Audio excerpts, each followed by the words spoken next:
are passing and you want to see things that tell you, oh, they are showing working. So yeah, we're going to be looking at the papers this morning, and you too can be part of the program. The phone lines are 07000 917 917 09155 917 917. Our toll free number for women is currently not available, but you can make use of our text and WhatsApp line 08155 917 917 or 703-175-6537. So those are the lines for you to get to reach us this morning. But you can also listen to us live from wherever you are across the globe via our website www.wfm917.com. Follow us across our social media platforms on Facebook, on X, on Instagram, on YouTube at WFM917. And yes, we are currently live on our Facebook and YouTube page, so you can match the audio with the video. All right, let's take a look at the papers now, shall we? Where are we starting from? We are starting from the Punch newspaper this morning. Excuse me. Sting operation. EFCC denies targeting Obasanjo, arraigns suspects today. Also in the Punch newspaper, we have Rivers pastor arrested for brutalizing 25 weeping children during deliverance. Well, you take a look at this day newspaper, and what you find is Okonjo-Iweala visits Tinubu, lauds president for stabilizing economy. VC lauds federal government for halting establishment of more universities. In the Guardian newspaper, we have 200 level student of OAU allegedly commits suicide over poor academic results. Army kills 3, arrests 27 suspected terrorists in nationwide operations. Well, to the Sun newspaper, you find NLC gives federal government 7-day ultimatum to refund diverted workers' funds from NSITF. 2027, PDP plots smart zoning to displace APC. In the pen-pushing newspaper, we have police arrest transnational human trafficker, rescue 2 victims. And in the Vanguard newspaper, finally, for the headlines, Ibom air fracas. Airline operators lift life ban on Emanson. And Okada rider sells Ondo varsity lecturer to kidnappers, says the police. Oh my goodness, that's a very sad story, really. A couple of sad stories on the news this morning, and it says a whole lot about what is happening in our societies. But we're going to dive now to talking about them in depthly, expanding on them.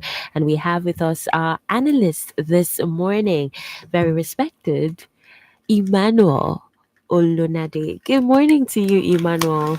Good morning, Miracle, and glad you're back fully, and glad to see you, Ronnie. And well, should I say good morning to Fumi also? I have to say good morning to Fumi just based on it, because if I should follow what you ladies do on the program, and then you count down to things that have happened in society, I would say today makes it 7 days that Fumi promised me jollof rice, and I'm sure to deliver.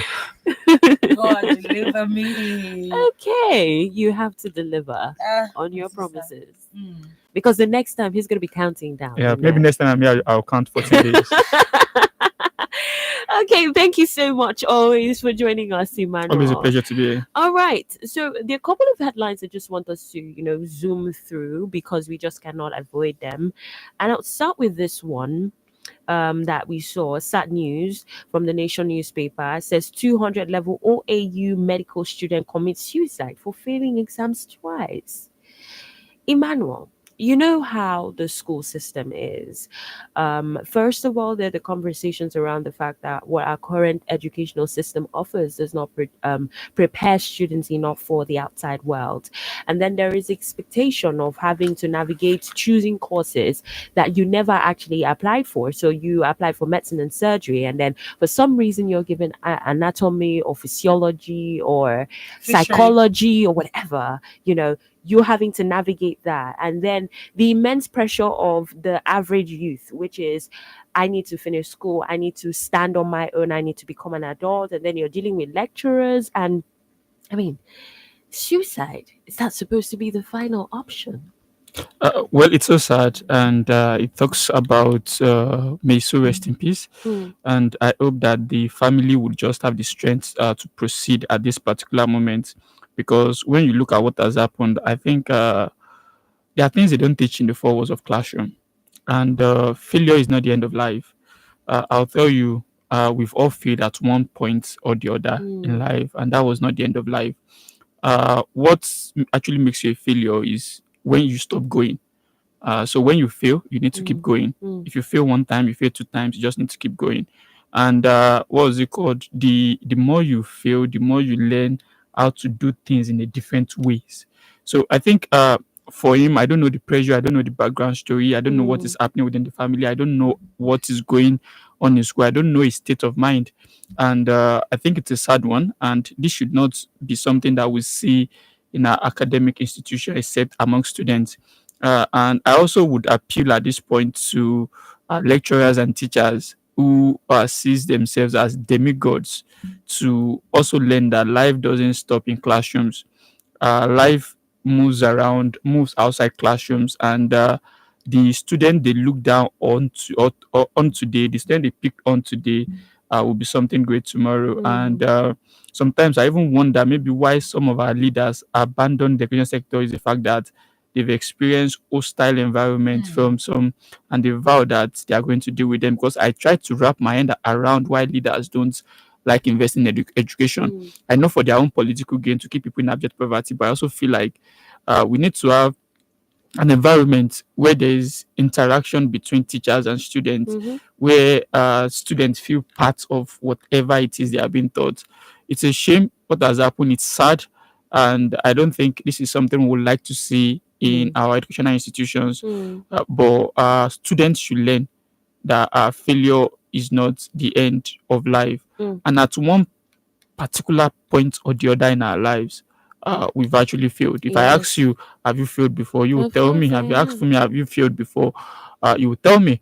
We failed in one aspect or the other. Some has not been academics, some has been in an aspect in life. Yes. So everybody you've seen succeed today are a product of one failure or the other, but they've turned that failure to success because they've learned to do what they failed at in a different way, Hmm. and now they know how to do it better. Hmm. So it's just like an encouragement this morning, this Friday, that whatever it is that has happened to you, don't think failure is the end of life. Failure is just like a bus stop, Hmm. and you need to get on the next bus, take the next route, take the next direction, and then you'll succeed. It's a Oh sad, yeah. and I think It's we should really just stop really it. sad. I mean, it's a 200 level medical student of Obafemi Awolowo University, Ileife, Osun State.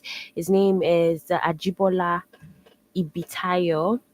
Committed suicide for failing examination twice, and he was off from the faculty of dentistry.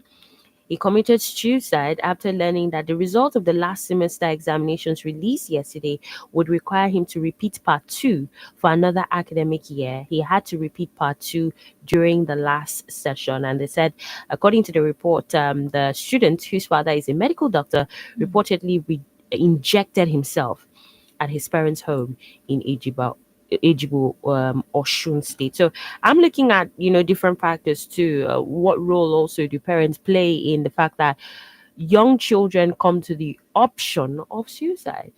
I think it's the pressure, and parents should not actually put pressure on the students. Pressure to do a particular course.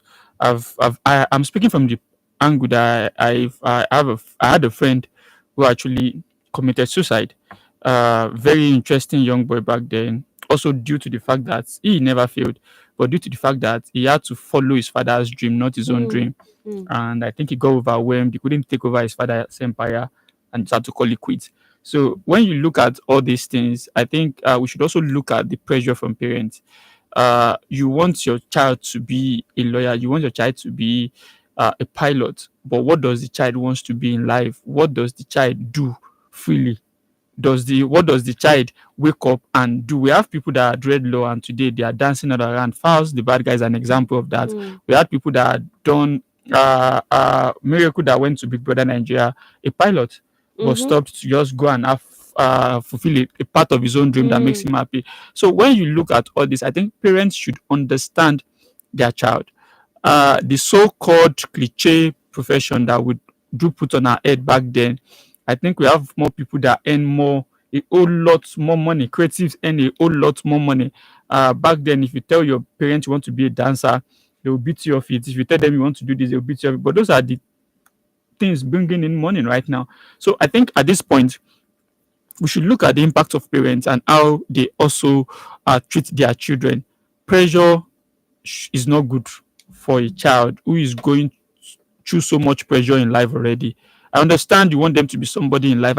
Understand you want them to be top of anything they do, but yours is just to guide them. Yours is to pray for them. Yours is to encourage them in any field they find themselves, and yours is to ensure they are doing the right thing with proper guidance and you ensuring that. I think the pressure will go down because we like comparing children. Look at this. Look at the child of A. Look at the child of B. Look at where you are.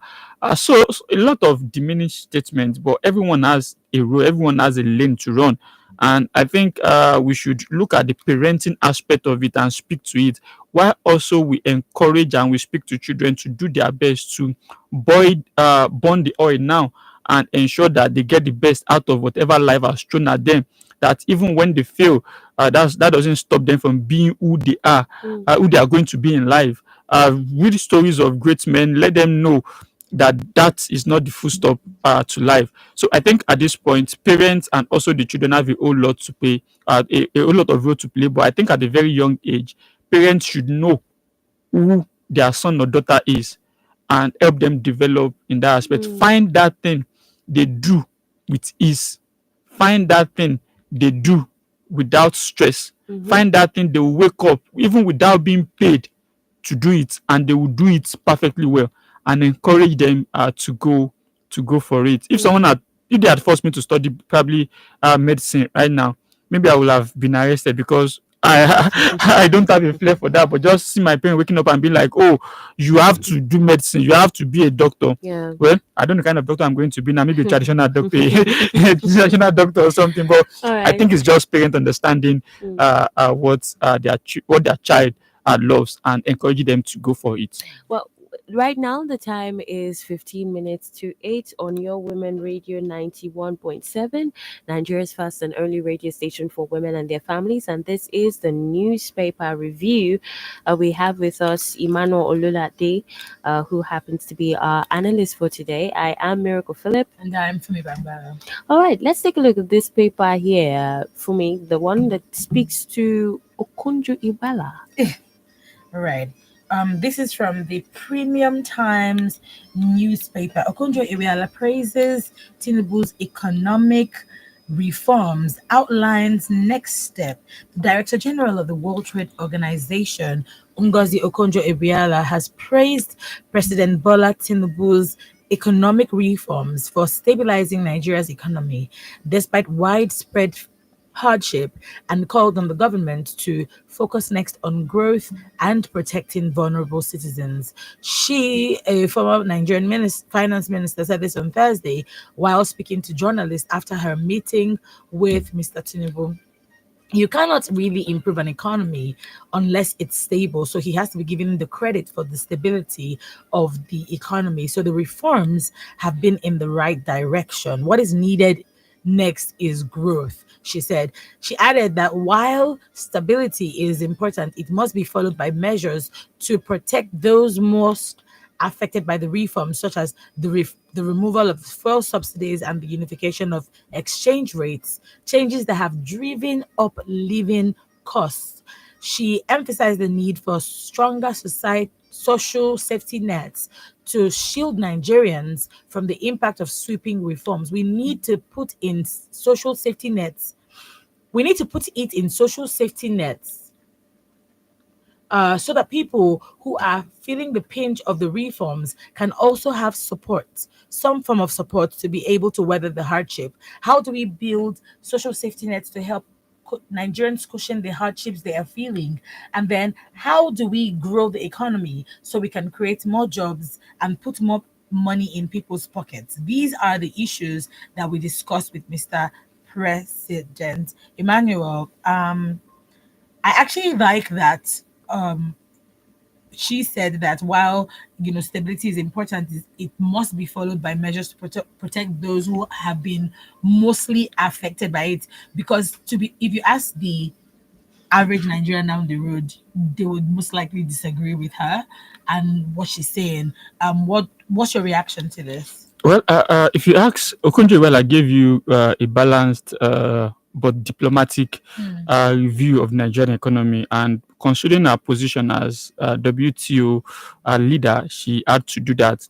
Well, we've all clamored for first subsidy to be removed. We've been clamoring for it. We've clamored for the unification of exchange rates, and I think one thing she's praising the president for is the fact that he has done that, and he has tightened CBN stance, and so. And what she's now saying going forward is that what the president has done should pivot Nigeria to growth and social protection. But the question is, do we have growth and social protection? Well, I think we need to speak with the number. What is the inflation rate right now? Inflation rate is at 24% after a lot of rebasing. Don't forget now what we do in Nigeria is we shift the goalpost, we rebase. What is our growth? Nigeria economy grew 3.13% year on year. That's for quarter one. That's after rebasing again. If the goalposts were to be, and this is what we use in calculating the economic indices before, what we do now is what this admission does right now is they shift the goalpost and move it and calculate so that it can favor them. So now you look at the economic growth for quarter one, 3.13% year on year, and that's after rebasing. I mentioned inflation rates, which is out there. So if these economic policies are working, if we have the stability, what should follow stability? That is economic growth. What should affect, because you've taken out subsidy.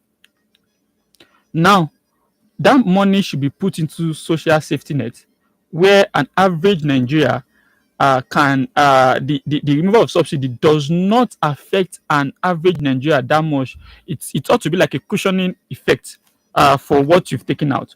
But the question is, are Nigerians better for it? Now, when you ask a consumer, is there stability? A consumer will tell you no, because what the consumer is experiencing right now is high inflation rate. You have reduced his purchasing power. You have made what is it called, an average income earner look like a poor person, because the value, the currency they are holding right now is providing for them is not the same value they were getting before. So you look at what 200,000 naira meant to you 4 years ago and what 200,000 naira meant to you now, and then you ask, are you really enjoying stability? Well, the macroeconomic economics people can say that there is stability based on the terminology, and I'm not an economist, but I speak based on what I see on ground. I speak based on what an average Nigeria is going through. The monetary rate also has not helped, because when you look at how will I put it? When you look at it, you look at 27 points, I think about 5% for their monetary policy. That means if you are taking a loan now, you are going to the interest rate is quite high. And then you ask the private sector, how would that help job creation? How would that help the private sector? I don't think that helps us. So Okonjo-Iweala has been diplomatic, saying you've done the basics that we expect you to do. Now, after doing the basic, how have you been able to channel what you've the money from you've saved from these basics to helping an average Nigeria? And that has not been done. So I think at this point, Nigerians will judge themselves whether they've enjoyed economic prosperity or not. But one thing that each and every one of us gave to the president, though he did it abruptly, is that we've all been clamoring that subsidy must go. We've all been clamoring for the unification of exchange rates, which he did. But when you do all these things and we don't see the effects in the life of an everyday average Nigeria, I think there is a problem. So where is the money being channeled into? We had a lot of projects back then when subsidy was taken out, partially taken out. We had a lot of projects under Jonathan. We had projects that was funded by the removal of subsidy. Even under Abacha, there were projects that was funded by the removal of subsidy. So the question now is, how has the removal of subsidy help an average Nigerian in infrastructural development, in health, in education, in medicine? I've mentioned health, and in security. We need to ask all these questions because Nigerians are actually going through a lot. And when we speak to this, Okonjo-Iweala has given a bedrock. Now that you've removed all these things, this money should be channeled into safety nets. The social safety net is just initiatives that help cushion the effect of this subsidy removal. So, is the monies that have been saved from this subsidy removal, where are they going to? Are Nigerian farmers better for it? You look at an average Nigerian home now, and middle classes gradually are going away. If it has not gone fully, what we have now is high and low class.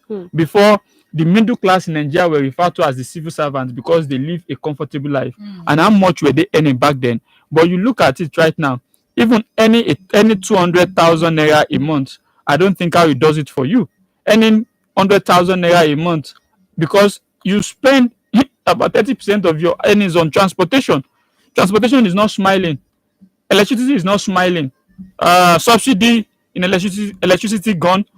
Subsidy in fuel gone. So government is not subsidizing anything for the citizen, and that is really what we're talking about. So when I said you've done the basics, and the basics will help you achieve stability. Now, what happened after stability? Don't forget again that the World Bank and the IMF, they are projecting a growth for us from 2025 and 2026 to 3.6 year on growth. But Tinubu is saying that they are going to achieve 7% growth rate by 2027. I'm very sure when they come out with their statistics, they are going to achieve it based on the fact that they are going to rebase again. So many times they've rebased. Unemployment is an all-time high.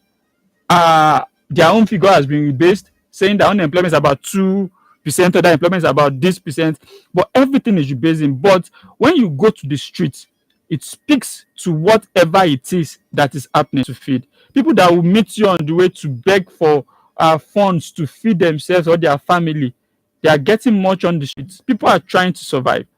So you've done the first step. The house is not complete after you dig for the foundation. Have to do the concrete.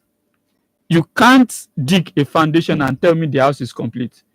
It's as saying that, oh, this is just temporary. Someone can come back and pour sand in the foundation you've dug. So basically, he has put down a foundation, but they're able to build on it. That's the question Nigerians should ask. When the subsidy went out, we thought at this point we are going to see a lot of the CNG initiative came, this came, but you look at it right now, everything is fading away. That's the irony of digging. By now we thought 70% of Nigeria will be on CNG, but that's the irony of digging a foundation and you are not building on it. So every policy is always a good policy, but the implementation has always been the problem. All right. So you look at the growth ratio, you look at everything. Don't worry, 2027 will be here when they will tell you that they've achieved 7% economic growth, but after rebasing. So everything we've done so far now that is giving us this low figure is rebasing. But when you get to the streets, you see what is happening. Don't even forget that our budget was based on $75 per barrel for crude oil. But crude oil now is about 68. So we have to even recalibrate budget to fit into that. So you look at a whole lot of things going on there. And at this point, don't let me just bore you with economics and data. But at this point, you speak to the reality on ground. And then you know that Okonjo-Iweala was right. And then she was also right, because she said after the stability you've achieved with removal of all these stuffs, you need to channel the money that an average Nigeria would actually feel it. But I'm sure the PR team knows what they are doing, because when Okonjo-Iweala praises a policy, words hold a lot of weight, and that's why you are seeing them pushing out the headlines. Interesting. Time check, it's 3 minutes to 8, and you're still tuned into the Full Breakfast Show. But we're in the newspaper review headline segment of the Full Breakfast Show on WFM 91.7, Nigeria's first and only radio station for women and their families. The phone lines are currently open, so You can call, you can send your messages. We're seeing them coming in already. The numbers to call are 07000917917 or 9155917 and you can text us on 08155 917 or 703 1756537. Before we go to the messages, I do have an extra question for you on this. She had announced that 146 Nigerian women will be getting, selected for grants. What would you say to this? Is this an initiative in this a step in the right direction, or is it just a makeshift to make sure that everything is not falling apart? No, the grant is not from what was it called? It's not from Nigeria. It's from the WTO, WTO, yeah. and basically about I think about 66,000 Nigerian women applied for that, and we had a number that was big. It's just the grant is just to help them, to give them stability. So if there were to be stability in the economy, if there were to be growth in the economy, I don't think at this point we'll be giving out a grant like that. But I think it's a good initiative from World Bank, World Trade Organization, and Let's take this call. Good morning. Hello, good morning. What's your name? Where you calling from? Good morning. What's your name and where you calling from? Good morning, everybody. I'm just calling from Oga. Okay, go ahead. Let me thank you for the these people normally bring as analysts. So they say you can't speak. And I really this man agree with Illuminate. See, first instance, PDP and 2027, let me tell you, they need the opportunity. I'm not a tribal person, but I believe we have 7 or 6 jobs for this. But now, Nigeria is not right. Well, American is another thing, because tribe is bigger. Why can't you do rotational president? And that's what I was advocating, that I voted for OBJ, voted for Buhari. And when it comes to another PDP did not plan their disinterest. So, for 2023, I don't think that 2023, I don't think that they will ever get it. But I know which will do. And then this because they were talking about the government came on board. I campaigned and voted for them, but I'm regretting now. They say infrastructure and economy. As they already have that issue. Because the world can go back. So man, people like us are suffering. What can we do? Look at Lebanon Abante. Look at Africa. Look at everything. People are dying of hunger. Let him do something to cushion the effects of this thing. On what is happening. But Nigerians are something people are the effect of people that are dying every day. You not say what you are saying here. And that's when they are committing suicide. And everything boils down to the parents. Everything boils down to the parents. My own children, I was going on to I wanted to become an engineer. So one day I never became one. So I said, I want to be an engineer. So looking at everything, engineer was it's not like before. I said, I like education. They want to be engineer. I said, please, be an engineer. Please help me at computer education. You listen to me. You be an engineer. You pass out second class. My daughter also, she said, I want to be accountant. I want to be a accountant. I said, please add education too. She listens to important Lagos State social science and social education. You encourage them. You don't put pressure. And sometimes when they say, you don't encourage them. When we fight them, that is, this boy, I don't know the way that parents could be here and be blaming the people. I don't know. If they are playing their role very well, that's how everything goes into the Bible. All right. I think that the Bible is complete. So we should always study and apply the right. I believe Nigeria will be good. Let us always do the right to anywhere. But when we go back to Bible. Thank you for giving the opportunity. God bless you. God bless you. All right. Thank you very much, Evangelist Dixon, for your thoughts this morning. We'll take a look at the various messages that we've received. Yes. We have this one.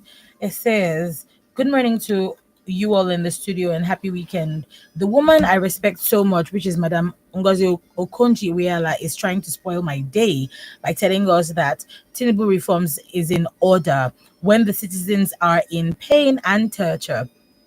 This is how Tinubu told us during Buhari's regime that we should be patient with Buhari and the end And at the end, 8 years wasted and nothing was achieved. But when Tinubu took over from Buhari, all we hear is complain, complain, complain. How Buhari battered the economy and nothing was left for him to work with. Please, when will this patience come to an end? Nigerians, wake up. Enough is enough. Two major political parties in Nigeria are terrorist group by Canadian court. Will anyone contest that? Former President Jonathan said it openly that there are Boko Haram in his government. This is Mayor from Ikotun Egbe. All right, we have here from Olushoga Ajayi in Ikorodu. Says, did Iwela just say that Tinubu's administration has worked hard to stabilize the economy? He has to go. He has to he has to go, given the credit for the stability of the economy when dollar to naira exchange rate alone is over 1,500 naira. Okay, so the economy is stable and the credit for that should be given to President Tinubu. The next is to provide a social safety net to those suffering as a result of the reforms being implemented. The question is, do Nigerians agree with her assessment? Finger crossed. Next up, we have Miracle. What happened to your ladies' money now? That's the Tigress and the Super Falcons. Yes. Mm. What kind of documentation is holding their money?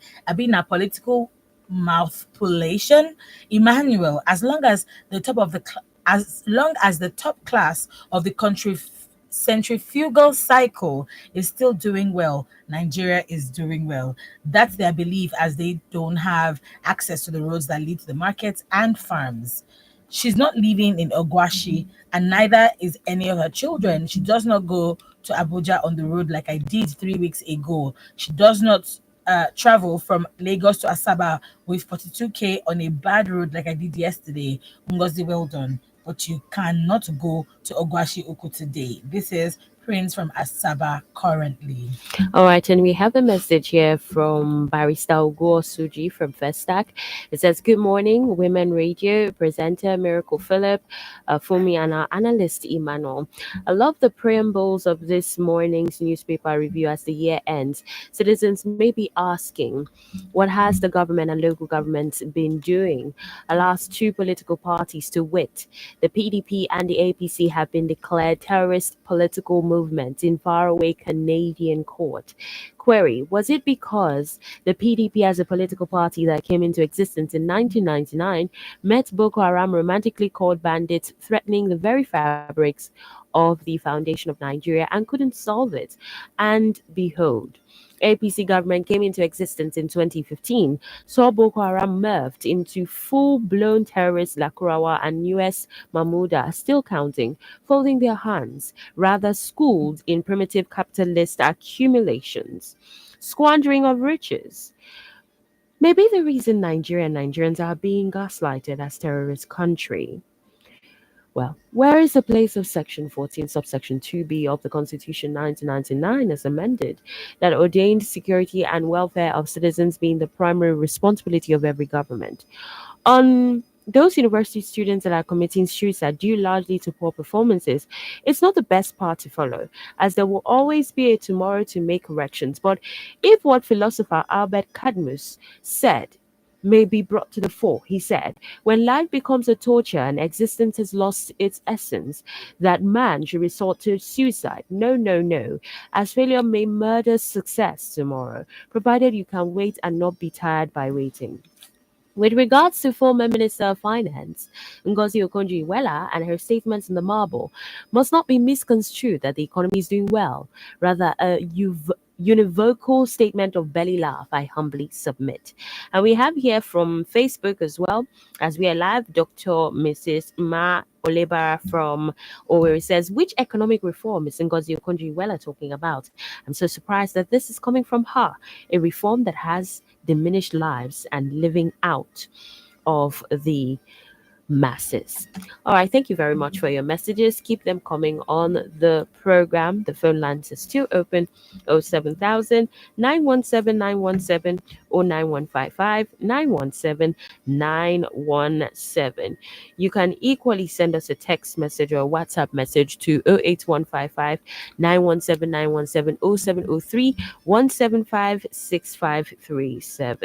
Well, let's talk about the third mainland bridge now, because that seems to be topical conversations across different national dailies. You'd find from the Vanguard newspaper, federal government to spend 3.8 trillion naira to fix underwater issues on third mainland bridge, Umahi says. The federal government says about 3.8 trillion naira will be required to rehabilitate the third mainland bridge in Lagos following the discovery of severe underwater structural damage. David Umahi, Minister of Works, disclosed this on Wednesday while briefing State House correspondents after the Federal Executive Council FEC meeting presided over by President Bola Ahmed Tinubu. According to Umahi, underwater assessments conducted in 2013 and 2018 on both the Qatar and Third Mainland bridges revealed significant substructure deterioration caused by illegal sand mining, erosion, and corrosion of piles and piers. In his words, for the third mainland bridge, when we did a prorata of what to be done, if we are to rehabilitate, it came to about 3.8 trillion naira. And if we are to do a new construction, it came to about 3.6 trillion naira. The minister said the proposal built on a series of emergency interventions already undertaken on bridges across the country. Well, Emmanuel, I mean, you've seen this report out there across various national dailies, and it just leaves a lot of conversations, a lot of talks. I mean, if we look back, the third mainland bridge was constructed between 1976 and 1990. It was once the longest bridge in Africa until 1999, when the 6th October bridge in Cairo was completed. And the bridge is a critical transport link, especially for Lagos' estimated 20 million residents, vital to transportation. However, decades of use have taken a toll on the bridge structure, making it increasingly vulnerable to damage. And that's scary. In November of 2023, the federal government, in conjunction with the Lagos state government, launched a 21.074 billion naira emergency repair of the third mainland bridge. And now we're hearing this from the current Minister of of Works, Dave Umahi. What are your thoughts, Emmanuel? Well, I think this is where in Nigeria, where we have bad maintenance culture, and something that would have been fixed year on year if there had been actual maintenance on it. And when we want to fix it, we call bogus amount, which fears the citizens. But the question is, after spending this money to fix the third mainland bridge, to fix the structural deficit they are seeing, are we not going to still have third mainland bridge in the budget for next year? Because it seems that we have recurring expenditure most of the time. Third Mainland Bridge is one of the busiest bridge in Nigeria, I think even in Africa, because it links the mainland to the island. But when you look at how we've maintained Third Mainland Bridge, I think until 2013, when there was about 21 billion for resurfacing all those stores, driving on Third Mainland Bridge before then gives you a ache because you look at the state of the bridge. But the question is, we are talking about the structural design of the bridge right now. This sand mining that they are talking about, if you drive very well on Third Mainland Bridge or you are coming through your axis, you see things going on underneath there. Who is regulating that? Who is stopping them from doing all those things?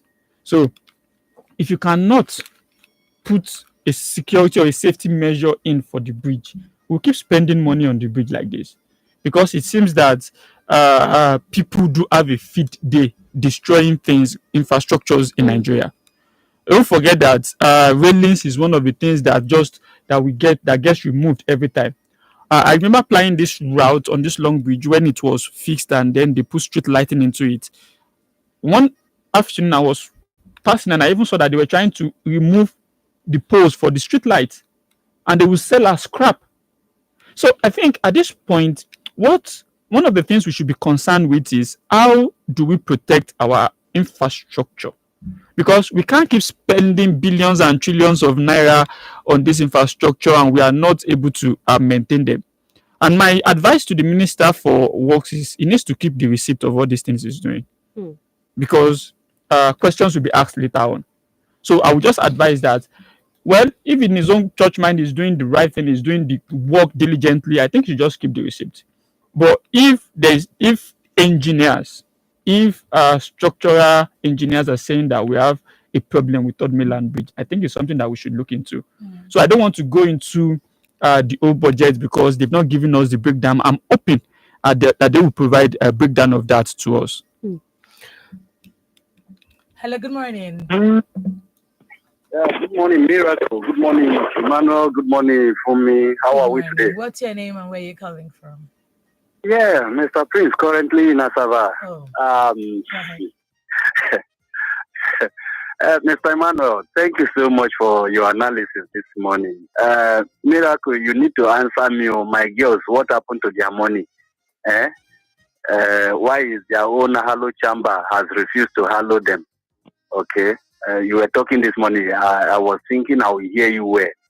So maybe change of location. Then my complete analysis of Nigeria is that women. I now see why you are fighting so much for reserve seat. I now see why most of you you have seen that your capacity, you are the one limiting yourself. I said this in Lagos when I was in Lagos, and I said the women you have relegated yourself to the background for men to trample upon. If the one of the toppest women in the world is the one to say this, a woman, in fact, I'm going to delete all her picture from all my social media accounts for this single act. She has, in fact, if you know the weight of her words and how APC government will take this in every ramification, local, federal, state, they will stay on this word to 2027. That is how powerful that woman's voice is. And to show what they may not understand what she's saying, because the second word she said, they will not use that area. Nobody will focus on that second statement. Meanwhile, you have done this, yes, and the economy is this, yes, but the money should have been channeled to these particular areas. Now begin to create social, is it social creation? Now, Miracle, you are a journalist. Please, maybe you verify for me. Been pushing out for how many hundreds of million family who have got it? Because me, I have not got it now to push some people into military. But the Kai, oh my God, women. You see, I concluded this morning that I will always say that women, you have a reason to fight for your because what you don't earn, you can't defend it. And when they say shut up, you shut up because you can't speak. The ones that can speak, none of you have spoken up for them.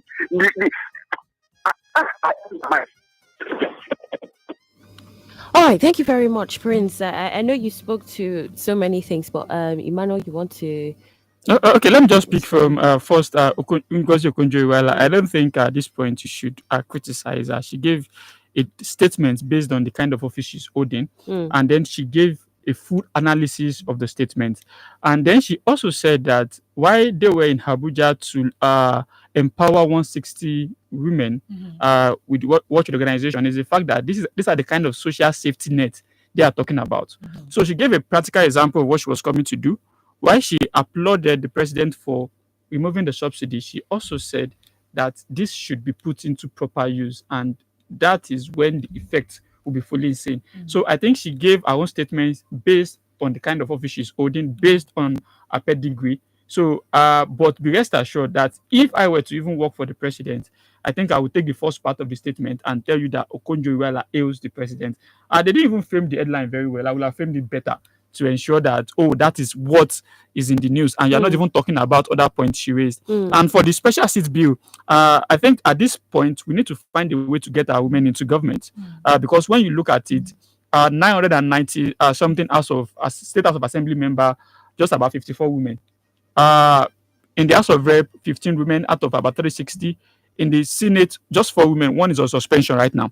So what we say this when we say the special seat bill, we should not look at it as a giveaway to women, because the special seat bill will add one seat from each state to the Senate specifically for women.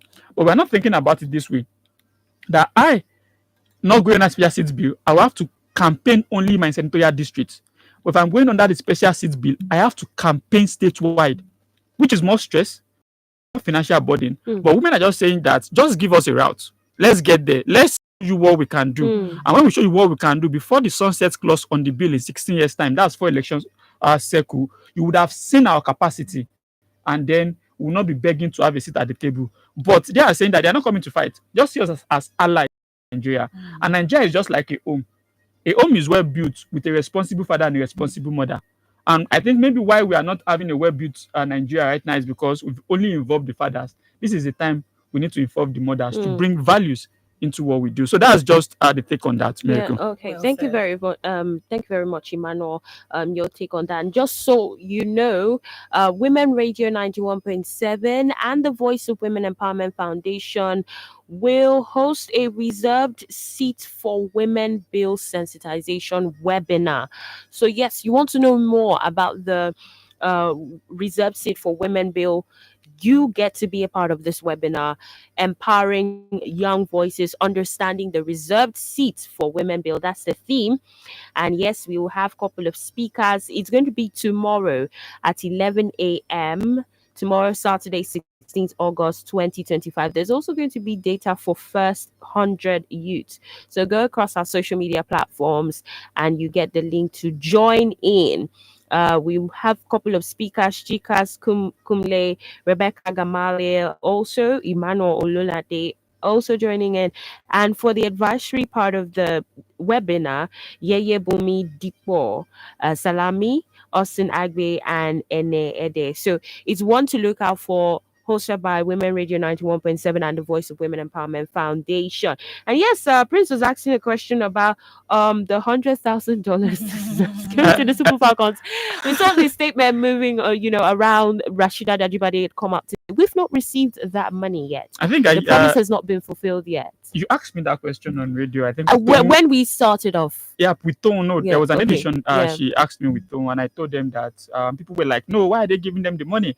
And I made them realize that don't forget that Choma won gold 1996 Olympics. When did she get her reward? Yeah, you said that. I think they should just the guests should go and rest. This is Nigeria, and I did appeal that if they want to get the money, they should ensure that President Bola Ahmed Tinubu pays them the money before Before he leaves 2027 election. But don't forget that we still have the Super Eagles. And the Tigers as well. No, I'm talking about old. Their Okay, own is yeah. still new. So I think we should not even be speaking about their own. Their own is still new and is much. So let's talk about those that they promise just 5 million, 10 million naira, and they are yet to pay. So I think Rashida Ajibade should just calm down. She's in active football. But She should wait. Emmanuel, that statement is not supposed to be one that we joke about and just say, oh yeah, like it's norm. But we've seen these things happen over time. Like you make promises, it should be fulfilled. Unfortunately, it's become a thing that Don't you know Nigerian politicians? Nigerian politicians are people that when they climb on stage and they see the mic, they will tell you that they would make a bridge in space. Meanwhile, they've not built a bridge over the small river in their own constituency. They will tell you that the next thing now is build a bridge in space. So I think at this point, let's just wait. I'm hopeful with the pressure that people are putting and trying to. They would pay this set quite early, but with pass, we'll know how they do. There's a pattern. They will break the genes here. But I'm quite open. No, I said that I'm hoping they will break the genes. But when people are saying they promised them $100,000, I'm like, okay, wait, maybe $100,000 will equal to like 20 million when they will pay them back. Then, so let's just the exchange rate. just saying on a lighter note. Okay. But basically, I think governments should live to their word. You don't promise people what you cannot do. If it is $10,000, you have capacity of paying them immediately. Pay. But when they come out, they will tell you it's bureaucracy. They are what's it called? They are processing it. All right, we have this message here from Barrister Ugo Suji. Says, Query Fixing. fixing actually is fixing the third mainland bridge and building Lagos Calabar Coastal Highway of waste presently not a violation of the normative rights of Nigerians to feed and hunger in the land curbed. Look at the humongous money spent on International Conference Center Abuja that was built on a lower sum. Emmanuel got the analysis of the third mainland bridge reconstruction quite correct, 100%, as could engineer Umahi account for the funds.